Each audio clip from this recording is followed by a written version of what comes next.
ಸ್ನೇಹಿತರೆ, ಮೀಡಿಯಾ ಮಾಸ್ಟರ್ಸ್ಗೆ ಸ್ವಾಗತ ಸುಸ್ವಾಗತ.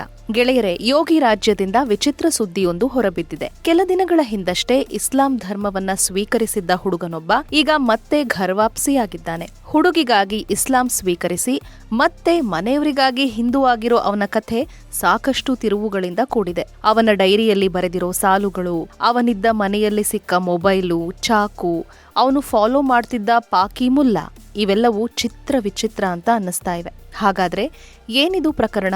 ಇಷ್ಟಕ್ಕೂ ಅವನು ಮತಾಂತರ ಆಗಿದ್ಯಾಕೆ, ಮತ್ತೆ ವಾಪಸ್ ಬಂದಿದ್ದಾದ್ರೂ ಯಾಕೆ ಅನ್ನೋದ್ರ ಬಗ್ಗೆ ಒಂದಷ್ಟು ಮಾಹಿತಿನ ನಾವಿಲ್ಲಿ ನೋಡೋಣ.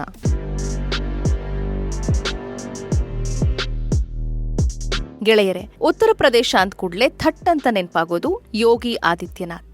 ಯೋಗಿ ಇವತ್ತು ದೇಶದಲ್ಲಿ ಸಾಕಷ್ಟು ಪ್ರಚಲಿತದಲ್ಲಿದ್ದಾರೆ. ಕೆಲವರು ಯೋಗಿನ ಇಷ್ಟಪಟ್ರೆ ಮತ್ತೆ ಕೆಲವರು ದ್ವೇಷ ಮಾಡ್ತಾರೆ. ಸೊ ಯೋಗಿ ಹೆಸರು ಎಲ್ಲರ ಬಾಯಲ್ಲೂ ಇದ್ದೇ ಇರುತ್ತೆ. ಅಂಥ ಯೋಗಿ ಆಡಳಿತದಲ್ಲಿ ವಿಚಿತ್ರ ಘಟನೆಯೊಂದು ಉತ್ತರ ಪ್ರದೇಶದ ಶಂಬ್ಲಿ ಜಿಲ್ಲೆಯಲ್ಲಿ ನಡೆದಿದೆ. ಶಂಬ್ಲಿಯ ಪ್ರಸಿದ್ಧ ಔಷಧ ವ್ಯಾಪಾರಿ ದೇವರಾಜ್ ಮಲ್ಲಿಕ್ ಅನ್ನೋರ ಮಗ ಆಯುಷ್ ಮಲ್ಲಿಕ್ ಕೆಲ ದಿನಗಳ ಹಿಂದೆ ಇದ್ದಕ್ಕಿದ್ದಂತೆ ಇಸ್ಲಾಂ ಧರ್ಮವನ್ನ ಸ್ವೀಕರಿಸಿಬಿಟ್ಟಿದ್ದ. ಇದೇ ವರ್ಷದ ಜೂನ್ ಮೊದಲ ದಿನಗಳಲ್ಲಿ ಇಸ್ಲಾಂ ಸ್ವೀಕರಿಸಿ ಮೊಹಮ್ಮದ್ ಅಲಿ ಆಗಿದ್ದ ಆಯುಷ್ ತನ್ನನ್ನು ತಾನು ಮೊಹಮ್ಮದ್ ಅಲಿ ಅಂತಲೇ ಪರಿಚಯ ಕೂಡ ಮಾಡ್ಕೊಳ್ತಾ ಇದ್ದ. ಇದು ದೇವರಾಜ್ ಮಲ್ಲಿಕ್ ಕುಟುಂಬಕ್ಕೆ ಸಾಕಷ್ಟು ಇರುಸು ಮುರುಸನ್ನ ಉಂಟು ಮಾಡಿತ್ತು. ಇಲ್ಲಿ ಆಯುಷ್ ಹುಡುಗಿಗಾಗಿ ಇಸ್ಲಾಂ ಧರ್ಮವನ್ನ ಸ್ವೀಕರಿಸಿದ್ದಾನೆ. ಅವನು ಶಂಬ್ಲಿಯ ಇಸ್ಲಾಂ ಕುರೇಶಿ ಅನ್ನೋರ ಮಗಳಾದ ಚಾಂದಿನಿ ಕುರೇಶಿಯನ್ನ ಮದುವೆ ಆಗೋದಕ್ಕೆ ಧರ್ಮ ಬಿಟ್ಟಿದ್ದಾನೆ ಅನ್ನೋ ಆರೋಪಗಳು ಕೇಳಿಬಂದಿದ್ವು. ದೇವರಾಜ್ ಮಲ್ಲಿಕ್ ಈ ಬಗ್ಗೆ ಪೊಲೀಸ್ ಠಾಣೆಯಲ್ಲಿ ದೂರನ್ನು ಕೂಡ ದಾಖಲಿಸಿದ್ರು. ಅದ್ಯಾವಾಗ ಮಗನನ್ನ ಬಲವಂತವಾಗಿ ತಮ್ಮ ಆಸ್ತಿಯನ್ನ ಲಪಟಾಯಿಸೋದಕ್ಕೆ ಅಂತಲೇ ಮತಾಂತರ ಮಾಡಿದ್ದಾರೆ ಅನ್ನೋ ದೂರನ್ನ ದೇವರಾಜ್ ಕೊಟ್ರೋ ಆಗ ಪೊಲೀಸರು Uttar Pradesh prohibition of unlawful conversion of religion act 2021 ಸೇರಿದಂತೆ ವಿವಿಧ ಕಾನೂನುಗಳ ಅಡಿಯಲ್ಲಿ ಪ್ರಕರಣ ದಾಖಲಿಸಿದ್ರು. ಇಲ್ಲಿ ಉತ್ತರ ಪ್ರದೇಶ ಸರ್ಕಾರ 2021ರಲ್ಲಿ ಇಂಥದ್ದೊಂದು ಕಾಯ್ದೆನ ಮಾಡಿದೆ. ಇದರ ಪ್ರಕಾರ Uttar Pradesh prohibition of unlawful conversion of religion act 2021 ಅನ್ನೋದು ಉತ್ತರ ಪ್ರದೇಶ ಸರ್ಕಾರ ಜಾರಿಗೊಳಿಸಿರುವ ಮತಾಂತರ ನಿಯಂತ್ರಣ ಕಾಯ್ದೆ. ಈ ಕಾಯ್ದೆ ಬಲವಂತ, ವಂಚನೆ, ಸುಳ್ಳು, ಬೆದರಿಕೆ, ಅಕ್ರಮ ಪ್ರಚೋದನೆ ಅಥವಾ ಇತರ ಕಾನೂನುಬಾಹಿರ ವಿಧಾನಗಳ ಮೂಲಕ ನಡೆಯೋ ಮತಾಂತರವನ್ನ ತಡೆಯೋ ನಿಟ್ಟಿನಲ್ಲಿ ಕಾರ್ಯನಿರ್ವಹಿಸುತ್ತೆ. ಅಷ್ಟೇ ಅಲ್ಲದೆ ಮತಾಂತರ ಉದ್ದೇಶದಿಂದ ಮದುವೆಯ ಆಮಿಷ ಒಡ್ಡಿದ್ರೂ ಕೂಡ ಅದಕ್ಕೆ ಈ ಕಾಯ್ದೆಯ ಅಡಿಯಲ್ಲಿ ಶಿಕ್ಷೆ ಇದೆ. ಹೀಗಾಗಿನೇ ಪೊಲೀಸರು ಈ ಕಾಯ್ದೆಯ ಅನ್ವಯವೇ ಪ್ರಕರಣವನ್ನ ದಾಖಲಿಸಿಕೊಂಡಿದ್ದಾರೆ. ಅಷ್ಟೇ ಅಲ್ಲದೆ ಈ ಪ್ರಕರಣಕ್ಕೆ ಸಂಬಂಧಿಸಿದಂತೆ ಆಯುಷ್ ಮಲ್ಲಿಕ್ ಮೊಹಮ್ಮದ್ ಅಲಿಯಾಗಿ ಬದಲಾಗಿ ಮದುವೆಯಾಗಿದ್ದೀನಿ ಅಂತ ಹೇಳ್ತಾ ಇದ್ದ ಚಾಂದಿನಿ ಖುರೇಶಿಯನ್ನ ಹಾಗೂ ಅವಳ ತಂದೆ ಇಸ್ಲಾಂ ಖುರೇಶಿಯನ್ನ ವಶಕ್ಕೆ ಪಡೆದ್ರು. ಅದರ ಜೊತೆಗೆ ಚಾಂದಿನಿಯ ಸೋದರ ಸಂಬಂಧಿ ಹಾಗೂ ಸಮಾಜವಾದಿ ಪಕ್ಷದ ಮುಖಂಡ ತೌಫೀಕ್ ಖುರೇಶಿ ಸೇರಿದ ಹಾಗೆ 10ಕ್ಕೂ ಹೆಚ್ಚು ಜನರನ್ನ ಈ ಪ್ರಕರಣದಲ್ಲಿ ವಶಕ್ಕೆ ಪಡೆದು ವಿಚಾರಣೆ ನಡೆಸಲಾಯಿತು. ಅಲ್ಲಿ ಆಯುಷ್ ಹಾಗೂ ಚಾಂದಿನಿಯ ಮದುವೆ ಆಗಿದ್ಯಾ ಅನ್ನೋದ್ರ ಬಗ್ಗೆ ದಾಖಲೆಗಳನ್ನ ಪರಿಶೀಲಿಸಲಾಯಿತು. ಇನ್ನು ಆಯುಷ್ನನ್ನ ಮತಾಂತರ ಮಾಡಿದ್ದ ಮೌಲ್ವಿಗಾಗಿ ಪೊಲೀಸರು ಹುಡುಕಾಟ ಶುರು ಮಾಡಿದ್ರು. ಆದ್ರೆ ಆ ಮೌಲ್ವಿ ಕಾಲಿಗೆ ಚಕ್ರ ಕಟ್ಕೊಂಡು ಓಡಾಡ್ತಾ ಇದ್ದಾನೆ. ಹೀಗಾಗಿ ಅವನು ಯಾರ ಕೈಗೂ ಸಿಕ್ಕಿಲ್ಲ.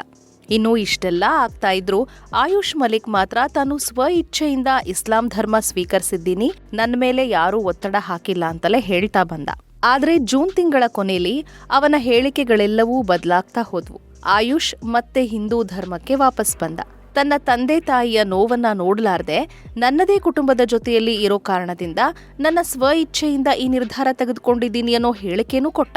ಅಷ್ಟೇ ಅಲ್ಲದೆ ಆಯುಷ್ ಮಲ್ಲಿಕ್ ತಮ್ಮ ಮನೆಯಲ್ಲಿ ಹಿಂದೂ ಧಾರ್ಮಿಕ ವಿಧಿವಿಧಾನಗಳಲ್ಲಿ ಭಾಗವಹಿಸಿ ಆಂಜನೇಯನ ಮೂರ್ತಿಗೆ ಪೂಜೆ ಮಾಡೋದ್ರ ಮೂಲಕ ಅವನು ಮತ್ತೆ ಹಿಂದೂ ಆಗಿದ್ದೀನಿ ಅಂತ ತೋರ್ಸ್ಕೊಳ್ಳೋದಕ್ ನಿಂತ. ಇಷ್ಟಾದ್ರೂ ಪೊಲೀಸರು ತನಿಖೆನ ಮುಂದುವರೆಸಿದ್ರು. ಅವನು ಇಸ್ಲಾಂಗೆ ಸೇರೋವಾಗ ಹೇಳಿದ್ದು ಹಾಗೂ ಮತ್ತೆ ಹಿಂದೂ ಧರ್ಮಕ್ಕೆ ವಾಪಸ್ ಬರುವಾಗ ಹೇಳಿದ್ದ ಮಾತು ಒಂದೇ ರೀತಿ ಇದ್ವು. ತನಗೆ ಯಾರೂ ಬಲವಂತ ಮಾಡಿಲ್ಲ, ನಾನು ಸ್ವ ಇಚ್ಛೆಯಿಂದ ಈ ನಿರ್ಧಾರ ಕೈಗೊಂಡಿದ್ದೀನಿ ಅಂತ ಅವನು ಹೇಳಿಕೆ ಕೊಡ್ತಾನೆ ಇದ್ದಾನೆ. ಇದು ಸಾಕಷ್ಟು ಅನುಮಾನಗಳಿಗೆ ಕಾರಣ ಆಗ್ತಾ ಇದೆ. ಇದಿಷ್ಟು ಆಯುಷ್ ಮಲ್ಲಿಕ್ ಹುಡುಗಿಗಾಗಿ ಮತಾಂತರಗೊಂಡು ಮತ್ತೆ ಮರಳಿ ಹಿಂದೂ ಧರ್ಮಕ್ಕೆ ಕಾಲಿಟ್ಟಿರೋದ್ರ ಕುರಿತಾದ ಮಾಹಿತಿ. ಆದ್ರೆ ಈ ಕಥೆ ಇಲ್ಲಿಗೆ ಮುಗಿಯೋದಿಲ್ಲ. ಯಾಕಂದ್ರೆ ಹಾಗೆ ಕಥೆ ಎಂಡ್ ಆಗೋದಕ್ಕೆ ಪೊಲೀಸರು ಬಿಡೋದೂ ಇಲ್ಲ. ಹಾಗ್ ನೋಡಿದ್ರೆ ನಿಜವಾದ ತನಿಖೆ ಆರಂಭವಾಗಿರೋದೇ ಈಗ.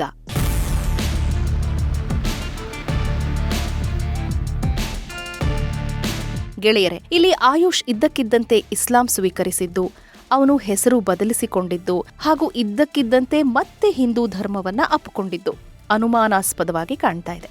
ಹೀಗಾಗಿ ಪೊಲೀಸರು ಆಯುಷ್ ಮೊಹಮ್ಮದ್ ಅಲಿ ಆಗಿದ್ದಾಗ ಇದ್ದ ಮನೇನ ಜಾಲಾಡಿದ್ದಾರೆ. ಆ ಡೈರಿಯ ಮೊದಲ ಪೇಜ್ನಲ್ಲೇ Ayush I am on mission ಅಂತ ಬರೆದಿದ್ದಾನೆ. ಇದರ ಅರ್ಥ ಏನು ಅನ್ನೋದನ್ನ ಪತ್ತೆ ಮಾಡಬೇಕಿದೆ. ಈ ಮಿಷನ್ ಅವನು ಕನ್ವರ್ಟ್ ಆಗೋದಕ್ ಮುಂಚೆ ಇಟ್ಕೊಂಡಿದ್ದ ಗುರಿನ ಅಥವಾ ಕನ್ವರ್ಟ್ ಆಗಿ ಆ ಬಳಿಕ ಮತ್ತೆ ಹಿಂದೂ ಧರ್ಮಕ್ಕೆ ಬಂದ ಮೇಲೆ ಇಟ್ಕೊಂಡಿರೋ ಗುರಿನ ಅನ್ನೋದನ್ನ ಪರೀಕ್ಷೆ ಮಾಡಬೇಕು. ಯಾಕಂದ್ರೆ ಅವನು ಮುಸ್ಲಿಂ ಆಗಿ ಬದಲಾಗೋದಕ್ಕೆ ಇದ್ದ ಕಾರಣ ಚಾಂದಿನಿಯ ಪ್ರೇಮ. ಅವನು ಆ ಪ್ರೀತಿನ ಗೆಲ್ಲಬೇಕು ಅಂತ ಮೊಹಮ್ಮದ್ ಅಲಿಯಾಗಿ ಬದಲಾಗಿದ್ದ ಹಾಗೂ ಅವಳನ್ನ ಪಡೆದುಕೊಂಡಿದ್ದ ಕೂಡ. ಅಲ್ಲಿಗೆ ಆ ಮಿಷನ್ ಪೂರ್ಣ ಆಗಿತ್ತು.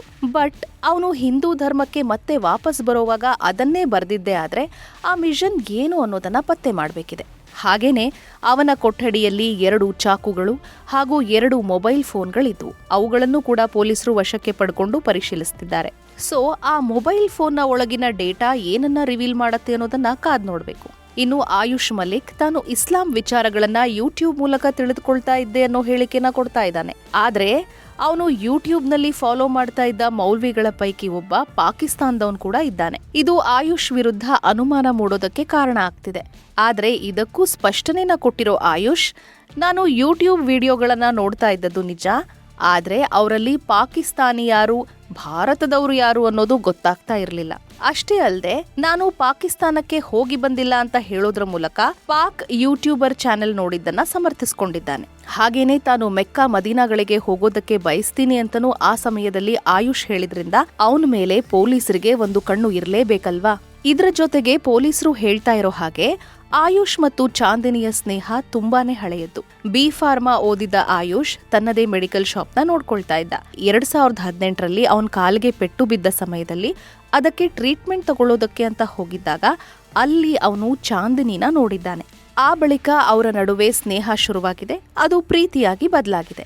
ಈ ಆಯುಷ್ನ ಹಿನ್ನೆಲೆನ ತಿಳಿದ ನಂತರ ಚಾಂದಿನಿ ಅವರ ಮನೆಯವರು, ನೀನು ಚಾಂದಿನಿನ ಮದುವೆ ಆಗ್ಬೇಕು ಅಂದ್ರೆ ಇಸ್ಲಾಂಗೆ ಮತಾಂತರವಾಗಬೇಕು ಅಂತ ಹೇಳಿದ್ದಾರೆ. ಪ್ರೀತಿಯ ಗುಂಗಲ್ಲಿದ್ದ ಆಯುಷ್ 2023ರಲ್ಲೇ ಚಾಂದಿನಿ ಮನೆಯವರ ಜೊತೆಗೆ ದೆಹಲಿಗೆ ಹೋಗಿ ಮತಾಂತರ ಆಗ್ಬಿಟ್ಟಿದ್ದಾನೆ.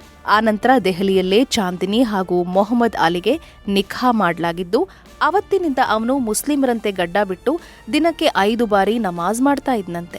ಆದ್ರೆ ಇದೆಲ್ಲ ಬಹಿರಂಗಗೊಂಡಿರೋದು ಇತ್ತೀಚೆಗೆ ಅನ್ನೋದನ್ನ ಪೊಲೀಸರು ಹೇಳ್ತಾ ಇದ್ದಾರೆ.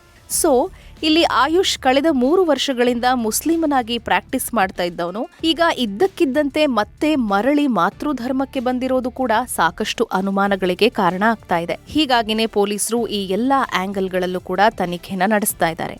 ಇಲ್ಲಿ ಯಾರೋ ಒಬ್ಬ ಯಾವುದೋ ಕಾರಣಕ್ಕೆ ಮತಾಂತರಗೊಂಡು ಇಸ್ಲಾಂನ ಸ್ವೀಕರಿಸಿ ಆ ಬಳಿಕ ಮತ್ತೆ ಹಿಂದೂ ಧರ್ಮಕ್ಕೆ ಮರಳಿದ್ದಾನೆ ಅನ್ನೋ ಖುಷಿನ ಕೆಲವರು ಆಚರಿಸ್ತಾ ಇದ್ರೆ, ಪೊಲೀಸರು ಮಾತ್ರ ಈ ಬದಲಾವಣೆಯ ಹಿಂದಿನ ಕಾರಣ ಏನು ಅನ್ನೋದ್ರ ಹಿಂದೆ ಬಿದ್ದಿದ್ದಾರೆ. ಇಲ್ಲಿ ಆಯುಷ್ ನಿಜವಾಗ್ಲೂ ಮನೆಯವರ ಕಣ್ಣೀರನ್ನ ನೋಡಕ್ಕಾಗದೆ ಘರ್ವಾಪ್ಸಿ ಆಗಿದ್ರೆ ಅದು ಹೆಮ್ಮೆಯ ವಿಷಯ.